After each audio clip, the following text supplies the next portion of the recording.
बिस्मिल्लाहिर्रहमानिर्रहीम। अस्सलामुअलैकुम। हज़रत खालिद बिन वलीद जो कि बहुत अजीम सिपा सालार गुज़रे हैं इस्लामी तारीख़ में, उनका बहुत बड़ा नाम है। आपको हज़ूर सल्लल्लाहु अलैहि वसल्लम ने सैफ़ुल्लाह का लक़ब दिया, यानी अल्लाह की तलवार। आपने किस तरह नामूस रिसालत की हिफाजत की, आज मैं वो वाक़या आपको बताऊंगा, लेकिन उससे पहले गुजारिश है कि मेरे यूट्यूब चैनल को ज़रूर सब्सक्राइब कीजिएगा। खलीफा अव्वल हज़रत अबू बकर सिद्दीक़ के दौर में जब मुस्लिमा कज़्ज़ाब ने नबूवत का झूठा दावा किया तो हज़रत खालिद बिन वलीद ने मुस्लिमा कज़्ज़ाब के साथ दो दो हाथ करने का फ़ैसला किया। मुस्लिमा कज़्ज़ाब इंतहाई झूठा, मक्कार और फरेबी शख्स था। इस बदफितरत की फरेबकारियों का अंदाज़ा इस बात से लगाया जा सकता है, इसने ना सिर्फ नबूवत का दावा कर रखा था, बल्कि इस बेहुदा शख्स ने नबी अकरम सल्लल्लाहु अलैहि वसल्लम पर बहुत से बहतान बांध डाले थे। इसने अपना एक बाकायदा लश्कर तश्कील दे लिया, जो ना सिर्फ तादाद के लिहाज से एक बड़ा लश्कर था, बल्कि जदीद और वाफर जंगी सामान से भी लैस था। असल में इस कज़्ज़ाब की सरकोबी के लिए खलीफा अव्वल हज़रत अबू बकर सिद्दीक़ ने हज़रत इकरमा को मुकर्रर किया था और उनकी मदद के लिए हज़रत शर्जील को रवाना किया।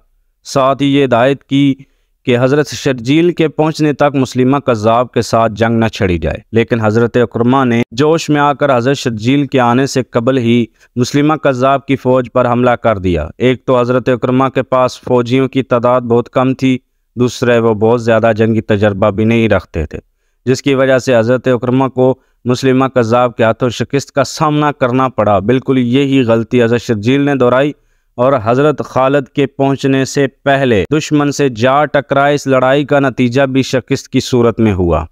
दो मुसलमान सिपा सलारों की शिकस्त।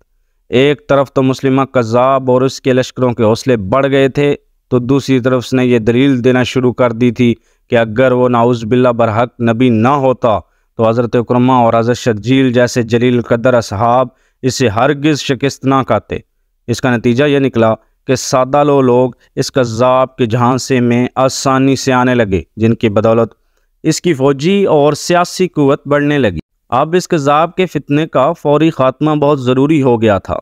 इन हालात का अंदाज़ा हज़रत खालिद बिन वलीद को भी था, जिन्हें अब खलीफा अव्वल की तरफ से इस कज़्ज़ाब के ख़ात्मा की ज़िम्मेदारी सौंपी गई थी। जब मुस्लिमा कज़्ज़ाब को हज़रत खालिद बिन वलीद के आने की खबर हुई तो वो 40,000 फ़ौजियों के साथ मैदान जंग में उतरा। हज़रत खालिद बिन वलीद ने एक ऊंची जगह पर अपने लश्कर को रोक लिया। यहाँ से आप रज़ी अल्लाह तआला अन्हु दुश्मन पर अच्छी तरह नज़र रख सकते थे। मुस्लिमा कज़्ज़ाब ने अपने लश्कर को 3 हिस्सों में तकसीम कर दिया। दाएं हिस्से की सिपा सलारी नहरल रिजाल के सुपुर्द की, बाएं हिस्से का सरदार हुक्म बिन तफ़ील को मुकर्रर किया, जबकि कलब की क़यादत खुद संभाल ली और जंग के लिए तैयार हो गया। हज़रत खालिद रज़ी अल्लाह तआला ने सबसे पहले मुस्लिमा कज़्ज़ाब और उसके पैरोकारों को दीन हक़ की दावत दी। जवाब में मुस्लिमा कज़्ज़ाब ने मुसलमानों को अपने खुद सख्ता दीन की तरफ बुलाया। फिर दोनों लश्कर आमने सामने सफ आरा हो गए। मुस्लिमा कज़्ज़ाब एक फरीबी और मक्कार शख्स ही नहीं था, बल्कि बतौर जंगी माहिर के उसने बड़ा नाम पैदा किया था। उसने जंग की चाल चली ताकि मुजाहिदीन थक जाएं तो इन पर दाएं बाएं से तूफ़ानी हमले करके तहस नहस कर दिया जाए। इसके बरक्स हज़रत खालिद बिन वलीद ने सामने से सीधे हमले का फ़ैसला किया।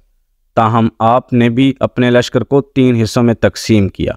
एक तरफ अबू हुज़ैफ़ा थे तो दूसरे बाजू की कमान ज़ैद बिन ख़त्ताब संभाले हुए थे, जबकि कलब की क़यादत हज़रत आ रहे थे। हज़रत खालिद बिन वलीद ने कलब की क़यादत खुद संभाल ली। ये 632 की बात है, दिसंबर आधे से ज़्यादा गुजर चुका था। एक सुबह मुस्लिमा कज़्ज़ाब और लश्कर इस्लाम के दरमियान ऐसी खूनरेज़ जंग का आगाज़ हुआ जिसकी मिसाल इससे पहले की इस्लामी तारीख़ में नहीं मिलती। कज़्ज़ाबी लश्कर की तरफ से दाएँ तरफ के सिपा सलार नहरल रिजाल ने मुसलमानों को मुकाबले के लिए ललकारा। मुकाबले पर ज़ैद बिन ख़त्ताब आए। दोनों के दरमियान मर्दाना वार मुकाबला हुआ, लेकिन आखिर नहरल रिजाल ज़ैद बिन ख़त्ताब के हाथों मारा गया। फिर घमासान का रन पड़ा। यूं लगता था जैसे फ़रीक़ैन फ़तह शिकस्त के लिए नहीं, बल्कि ज़िंदगी और मौत के लिए बरसरे पैकार हों। हज़रत खालिद की क़यादत में मुजाहिदीन बढ़ चढ़ कर मुर्तदीन पर हमला आवर हो रहे थे और चाहते थे कि कज़्ज़ाबी लश्कर को हमेशा के लिए ख़त्म कर दिया जाए। दूसरी तरफ मुस्लिमा कज़्ज़ाब अपने लश्कर को घुमा फिरा कर दफ़ाई अंदाज में लड़ा रहा था और चाहता था कि मुसलमान थक जाएं तो इन्हें घेरे में लेकर पीस डाले। कज़्ज़ाब की तरफ से दिफाई जंग के बावजूद जंग में बेपनाह शिद्दत पाई जाती थी। ज़मीन खून से सुर्ख हो रही थी। ज़मीन पर जा बजा लाशें बिखरे पड़े थे या ज़ख्मी पड़े आओ बका में मसरूफ़। मुजाहिदीन चूँकि तादाद में कलील थे और इन्होंने जारहाना हिकमत अमली अपना रखी थी, इसलिए इन पर आहिस्ता आहिस्ता थकन गालिब आने लगी। मुस्लिमा कज़्ज़ाब इस्लाम के इंतज़ार में था। उसने ताज़ा दम दस्ते जंग में भेज दिए जो यकायक दफ़ाई जंग छोड़कर मुजाहिदीन पर जारहाना हमला करने लगे। कज़्ज़ाबी लश्कर के ताज़ा दम दस्तों ने थके हारे मुजाहिदीन पर बेपनाह दबाव बढ़ा दिया। लश्कर इस्लाम हमलों की शिद्दत से पसपा होने लगा। मुसलमानों की पसपाई की वजह सिर्फ ये नहीं थी कि वह तादाद में कम थे और लड़ते लड़ते थक चुके थे। तारीख़ गवाह है कि मुसलमानों ने ऐसी बेशुमार जंगें लड़ी थीं जिसमें दुश्मन की तादाद उनसे कई गुना ज़्यादा थी, लेकिन मुजाहिदीन ने अल्लाह के फ़ज़ल से उन्हें शिकस्त फाश दी। इस बार पसपाई की एक बड़ी वजह लश्कर इस्लाम में इख्तलाफ का पैदा होना था। इस मौके पर महाजरीन अंसार इस बहस में पड़ गए कि उनमें से ज़्यादा बहादुर कौन है। ये वो नाजुक वक्त था कि इस्लामी लश्कर दुश्मन की ताकत से ज़्यादा अपनी नाइत्तफ़ाक़ी के बाइस तबाही के दाने पर पहुँच चुका था। दुश्मन का दबाव मुसलसल बढ़ रहा था और इस्लामी लश्कर में शिकस्त के आसार पैदा होना शुरू हो गए थे। हज़रत साबित बिन कैस, हज़रत ज़ैद बिन ख़त्ताब और हज़रत हुज़ैफ़ा जैसे बहादुर और नामवर जंगजू जुर्रत और बहादुरी की नई तारीख़ रकम करते हुए जाम शहादत नोश कर चुके थे। इसी लम्हे वो शख्स आगे बढ़ा जिसके बारे में अरब कहा करते थे कि वह जंग का पासा पलटने और हारी हुई जंग जीतने में बेमिसाल है। हज़रत खालिद बिन वलीद ने इस नाजुक सूरत हाल में अपने हवास को मुज्तमा किया।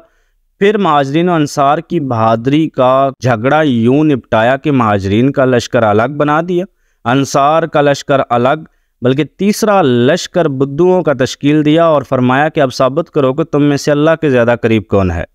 इस सिपाही ने इस्लामी लश्कर की कमज़ोरी को देखते ही देखते दुश्मन के लिए कैसी खौफनाक और तबाहकुन ताकत में बदल दिया था। फिर आपने मुसलमानों से यूं मुखातब होकर खिताब किया, अल्लाह के मुजाहिदों, हमने मैदान जंग में बामी इत्तेहाद को नज़रअंदाज किया है। कोई नहीं बता सकता कि तुम में से कौन बहादुरी से लड़ा और कौन पहले भागा, महाजर, अंसार या बुद्दू। अब मैंने तीनों को अलग अलग कर दिया। बहादुरी और बुज़दिली का फ़ैसला तानाज़नी से नहीं, मैदान जंग में होगा। उठो और दुश्मनों को जवाबी हमला करो।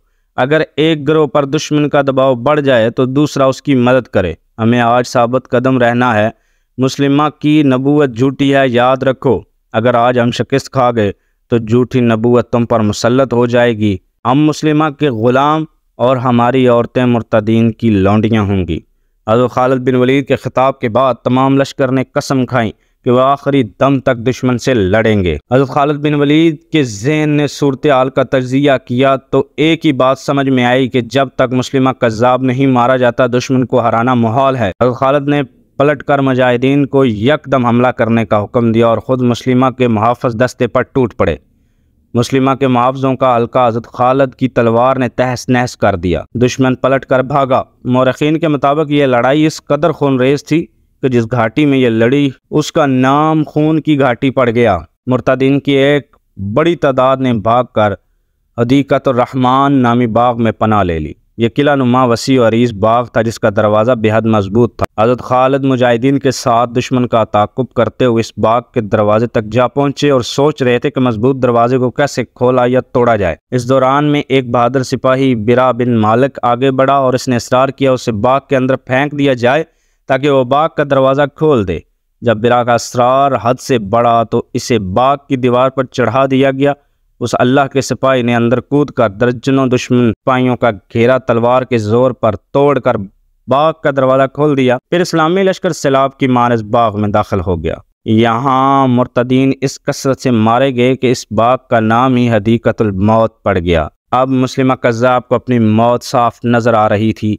वो अपने चंद मुहाफ़िज़ों के साथ बाग से भाग निकलने की कोशिश में वहशी बिन हर्ब की बर्छी का निशाना बनकर शदीद ज़ख्मी हो गया। कज़्ज़ाब अपने पेट से बर्छी निकालने की कोशिश कर रहा था कि अबू दुजाना ने आगे बढ़कर तलवार के एक ही वार से इसका सर तन से जुदा कर दिया, जिसे देख कर मुर्तदीन का बचा कुचा लश्कर भी सर पर पाँव रखकर भाग खड़ा हुआ। और जो तारीख़ इस्लाम की खूनरेज़ तरीन जंग ख़त्म हो गई, जो हज़रत खालिद के फ़ौजी कारनामों में एक यादगार कारनामे का इजाफ़ा कर गई। हज़रत खालिद बिन वलीद बहुत बड़े सिपह सालार गुज़रे हैं। आपकी बहादुरी के बहुत से किस्से हैं